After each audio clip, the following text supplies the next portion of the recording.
नमस्कार, झारखंड समाचार के इस यूट्यूब चैनल में फिर से आप सभी का स्वागत है। दोस्तों, अगर आपने अभी तक इस चैनल को सब्सक्राइब नहीं किया तो सब्सक्राइब कर लें, जिससे कि आपको झारखंड की डेली ब्रेकिंग न्यूज हर एक सुबह मिलती रहे। तो आइए दोस्तों, बिना समय गवाए खबरों की ओर चलते हैं। सबसे पहली और बड़ी खबर, झारखंड में भी सरकारी कर्मियों के हाउस रेंट अलाउंस केंद्र के कर्मियों की तर्ज पर ही मिलेगा। झारखंड कैबिनेट ने 24 प्रस्तावों को दी मंजूरी। अब राज्य में सरकारी कर्मियों को अब केंद्र की तर्ज पर मिलेगा HRA, सरकार ने दी हरी झंडी। अगली खबर, झारखंड की हेमंत सोरेन सरकार गिराने की साजिश के तीनों आरोपितों की जमानत याचिका को ACB की विशेष अदालत ने खारिज कर दी है और बहस के बाद ACB की विशेष अदालत ने उनकी जमानत याचिका को खारिज कर दिया है। तीनों अभी जेल में बंद हैं। इस दौरान अमित सिंह, अभिषेक दुबे और निवारण प्रसाद महतो ने जमानत की गुहार लगाई थी। अगली खबर, पूर्व मुख्यमंत्री बाबूलाल मरांडी के सलाहकार पर लगे दुष्कर्म के आरोप का मामला अब अनुसूचित जाति अनुसूचित जनजाति आयोग पहुंच गया। आयोग ने झारखंड के DGP नीरज सिन्हा और रांची के SSP सुरेंद्र कुमार झा को नोटिस भेजा है। आयोग ने दोनों से इस मामले में 5 दिनों के भीतर विस्तृत रिपोर्ट की मांग की है। रिपोर्ट में नाबालिग को CWC भेजे जाने के कारण की जानकारी भी मांगी गई। अगली खबर, झारखंड सरकार के कार्मिक विभाग की तरफ से पारा शिक्षक के लिए नियमावली बनाने वाली कमेटी की अध्यक्षता कर रहे शैलेश कुमार चौरसिया को परिवहन आयुक्त बनाया गया और उनका तबादला कर दिया गया। परंतु उनकी जगह परिवहन आयुक्त किरण कुमार पासी को परियोजना निदेशक और प्राथमिक शिक्षा निदेशक की जिम्मेदारी दी गई। शैलेश कुमार चौरसिया का तबादला ऐसे समय में किया गया है जब वो कई अहम कार्यों के साथ साथ जरूरी पारा शिक्षकों की नियमावली में तैयार करने में शामिल थे। अगली खबर, Jharkhand urban infrastructure development company limited ने विभिन्न पदों के लिए 22 वैकेंसी निकाली। इसमें अकाउंटेंट के लिए 4, असिस्टेंट प्रोजेक्ट मैनेजर के लिए 10, डिप्टी प्रोजेक्ट मैनेजर के लिए 4 और प्रोजेक्ट मैनेजर के लिए 4 पद खाली हैं। इच्छुक आवेदक 14 सितंबर शाम 5 बजे तक इसके लिए आवेदन कर सकते हैं और आवेदन संबंधित विस्तृत जानकारी कंपनी की वेबसाइट पर दी गई है। वस्तु देश के कुछ राज्यों में संक्रमण की दर काफी बढ़ी है और झारखंड में मिलने वाले संक्रमितों में अधिकांशतः दूसरे राज्यों से आने वाले यात्री हैं। संक्रमितों की पहचान के लिए रेलवे स्टेशनों और एयरपोर्ट पर सैंपल कलेक्शन व टेस्ट करने की व्यवस्था की जा रही है, लेकिन रिपोर्ट आने तक उन्हें क्वारंटीन करने की कोई व्यवस्था सरकार के द्वारा नहीं है। इसके अलावा जिला प्रशासन के पास भी ऐसी व्यवस्था अभी तक नहीं की गई है। अगली खबर, झारखंड राज्य में मनरेगा में वित्तीय गड़बड़ी को लेकर केंद्रीय ग्रामीण विकास सचिव ने गंभीरता से लेते हुए वसूली का आदेश दिया है। झारखंड में मनरेगा में 52 करोड़ की वित्तीय हेराफेरी किए जाने की सूचना है। झारखंड मनरेगा की सोशल ऑडिट की रिपोर्ट में यह बात सामने आई है कि पिछले कुछ सालों में मनरेगा योजनाओं में बड़े पैमाने पर वित्तीय हेराफेरी की गई है और इस रिपोर्ट की जानकारी केंद्र को भी है। अगली खबर, झारखंड हाईकोर्ट के chief justice doctor Ravi Ranjan और जस्टिस SN प्रसाद की खंडपीठ में 2014 में सिपाही नियुक्ति नियमावली के खिलाफ दाखिल याचिका पर सुनवाई हुई। सुनवाई के दौरान कोर्ट ने इस मामले में आदेश का अनुपालन नहीं करने पर गृह सचिव को शो कॉज का नोटिस दिया है। इसके साथ ही कोर्ट ने गृह सचिव को एफिडेविट दायर करने का निर्देश भी दिया।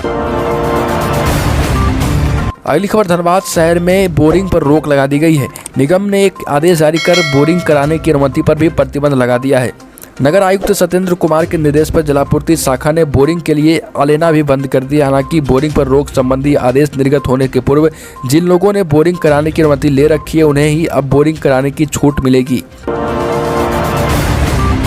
अगली खबर, झारखंड के माध्यमिक विद्यालयों में लगभग 2500 स्नातक प्रशिक्षित शिक्षकों की नियुक्ति हो सकती है। सर्वोच्च न्यायालय का आदेश आने के बाद इन पदों पर नियुक्ति की प्रक्रिया पूरी करने को लेकर एक बार फिर तैयारी शुरू कर दी गई। स्कूली शिक्षा एवं साक्षरता विभाग ने सर्वोच्च न्यायालय के आदेश को लेकर कार्मिक विभाग से नियुक्ति के संबंध में राय मांगी है। झारखंड कर्मचारी चयन आयोग ने भी लंबे समय बाद एक बार फिर प्राथमिक शिक्षकों की आरक्षित पदों पर से रिक्त रह गए पदों पर नियुक्ति प्रक्रिया पूरी करने के लिए अभ्यर्थियों को प्रमाण पत्रों की जाँच करने की प्रक्रिया शुरू कर दी है।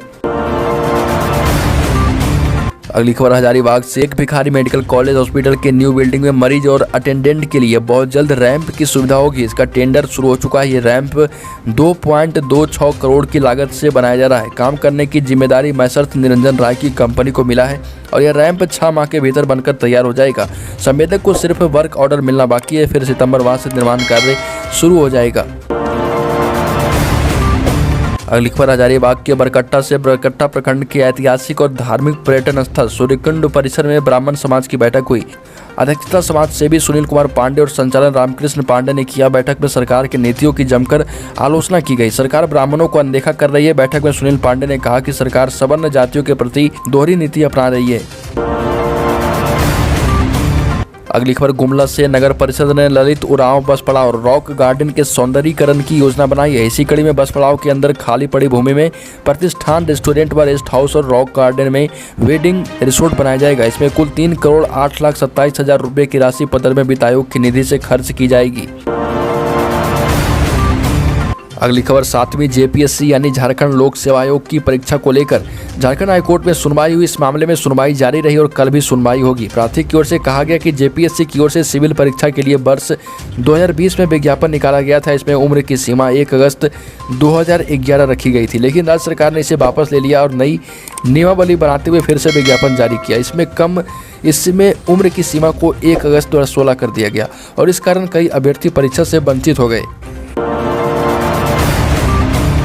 अगली खबर पलामू से त्रिस्तरीय पंचायत चुनाव को लेकर चैनपुर प्रखंड कार्यालय सभागार में प्रशिक्षण शिविर का आयोजन किया गया। इसमें पंचायत सचिव, रोजगार सेवक व प्रशिक्षक शामिल हुए। प्रशिक्षण कार्यक्रम में प्रखंड विकास पदाधिकारी गिरवर मीज ने कहा कि आगामी पंचायत चुनाव को लेकर स्वच्छ व त्रुटि रहित मतदाता सूची का निर्माण किया जाएगा।